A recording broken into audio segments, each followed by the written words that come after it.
Welcome back, nerds. Fino here with a guide for Tlaloc. She's a 4-star general pool pretender introduced in Lost Belt 7 and acts as the constellation prize for both Tezcatlipoca and Kukulkan's banners. AoE pretenders like her have a bit of an uphill battle since their primary targets are the relatively rare alter egos. So where does her favorite Rainmaker fall on the spectrum of Oberon and Bandit Ellie? Let's find out. First up, we've got Nahui Quiahuitl, the third son. How bad did I mangle that? Any Aztecs watching this, hit me up.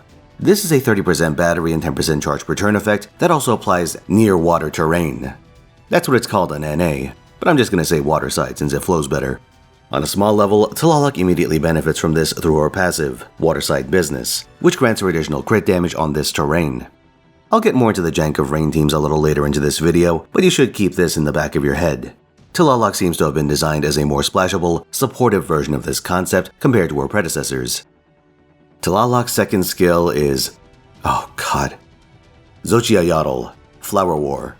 This is a party attack, crit, and sure hit combo. For your opponents, it purges any guts buffs and, if this succeeds, reduces their defense by a huge 50%. This skill obviously furthers Tlaloc's offensive support application, but the fact that it mixes a damage buff with a narrow purge effect does create a problem. You're incentivized to use offensive buffs at the start of a fight and off cooldown, meaning there's a high opportunity cost for holding it back. But conversely, guts effects tend to come in near the end stages of a battle, whether from breakbar mechanics, assuming you can even purge it, or inherent skills. So in practice, unless you come into a fight knowing that a purgeable guts is in play, you'll have this thing on cooldown from turn 1. The last of Tlaloc's regular skills is Metztliapan, Lake Texcoco. This is a hybrid, quick, arts and crit damage steroid that also gives your frontline 2000 damage reduction for 3 hits. Nothing all that exciting in its own right, so let's take a look at her passives. That's a lot of arts, and oh look, she even gives it to her teammates. How nice. With that said, Tlaloc's Noble Phantasm is an AoE quick attack that comes with NP gain on waterside terrain. For everyone except her, it applies a 3-turn NP damage buff. Don't worry though, she gets a preemptive version from her overcharge, so no self-cuckoldry. Except the overcharge effect only lasts for a single turn, so maybe a little cuckoldry. Before I continue, there's a bit of a conundrum I need to address. I'm pretty sure Tlaloc's third Ascension is a spoiler, but at the same time, footage related to it is so ubiquitous, including my own archival footage, that I don't think there's much point in hiding what it looks like. You're gonna see a bunch of YouTube thumbnails of it simply because it's more photogenic than her other Ascensions. The best I can do is not allude to the significance of that Ascension, so for that reason I'm gonna hold off on saying her Noble Phantasm's name. Tlaloc being a quick servant with strong arts-related passives is a strange situation, but I think it's to rope in some of the other water servants. Speaking of which, let's take a quick look at some of the more notable options on that list. Nero gains an arts buff, Nemo provides party attack and arts, and gains personal NP damage and sure hit. Probably the most robust of the water-specific buffs. The future Summer Melocene gets an intensified stardump and stars per turn effect, and the distant future Summer Dobrynia gains attack, crit, and defense for herself. While Tlaloc isn't the first servant that can make it rain, she is technically one of the more splashable options. Summer Melt is a selfish attacker, Summer Nido hasn't gotten the buff that makes her usable yet. Actually, I don't think she can even set terrain until she gets that buff. Then there's Zhang Zhui, who is like the desperation terrain setter due to his failure chance. The advantage that Tlaloc has over her contemporaries is that she has relevant team buffs outside of setting terrain, so if you want to go that route and do like a hybrid Tlaloc Nemo team, you probably could. That said, there are some issues with this concept. The first is that AoE pretenders are just generally niche by virtue of the fact that they don't get true class advantage except against alter egos. Right, they do 1.5 times damage in night classes, but so do berserkers, so if your goal is to farm, then you just use one of those.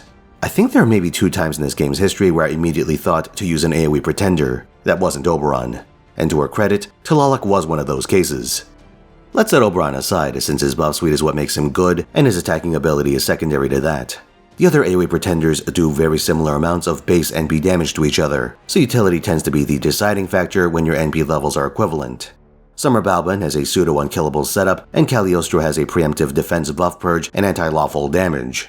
9-2 Eliza has none of these, but acts as a baseline option of last resort, being a free welfare servant. And because you get her at NP 5, that means she does more damage than her rivals at NP 1. Tlaloc suffers from not being free enough to be the entry-level option, and also not having a killer app for most high-end applications. Water teams are so niche to begin with that, when you combine that with the limitations of the Pretender class, it's hard to min-max your team building with her. For general applications, she's obviously not optimal, but you can absolutely make her work. The standard is to get Tlaloc's starting charge of pen skill, and then run her with 3 Scotties, 2 of the ruler variety, and 1 of the caster. No brainer on that one. A 50% CE like traces for casual applications, and you're good to go. But if you want to get spicy with it, I'll note that Ruler Scotty has an NP damage buff tied to waterside terrain, so if you were so inclined, you could reverse the roles. Take Tlaloc on as a pseudo-support to loan buffs to Scotty and clear the occasional trash wave. Meanwhile, Scotty herself does the heavy lifting. If you, say, somehow ended up with an NP5 Summer Scotty like me, it could be a fun diversion. If you want to go even crazier, maybe you could run 2 Tlalocs. 2 Tlaloc, if you will. Not only does this let you escalate her NP buff spam, but it also means that you can keep one of their skill 1s in reserve to chain them together. Because each has a 3-turn duration and 6-turn cooldown, they provide perfect coverage, assuming you don't need them for their batteries. Endless Rain. I call that Gen 5.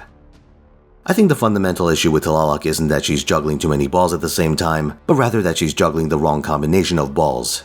AoE Pretender, Supportive Attacker, Rain Setter, Quick Servant, but with a bit of arch utility is a pretty strange combination. And even though you could make some combinations of that package work, Tlaloc has this lumpy mess of identities as a package deal. She becomes like a jagged jigsaw piece. Some elements of her kit might fit in a particular situation, but she's rarely a snug fit. This creates friction that you have to weigh against the simplicity of bringing a generic support or an AoE with generic party buffs. That's the arrangement that works against her. It's a shame, but you know, she is the consolation prize on a pair of banger banners.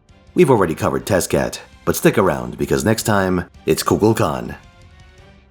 Thanks for watching, lads. Like if you enjoyed this video, subscribe for more, and come watch me at twitch.tv/Finotaisen where I stream every weekend, 3 PM Pacific time, Friday through Sunday. On Friday, I'll be playing Dynasty Warriors Origins, Saturday's gonna be a Guilty Gear Strive night with my subs, and Sunday's stream will feature FGO Testcat rolls. You won't want to miss it. See you there.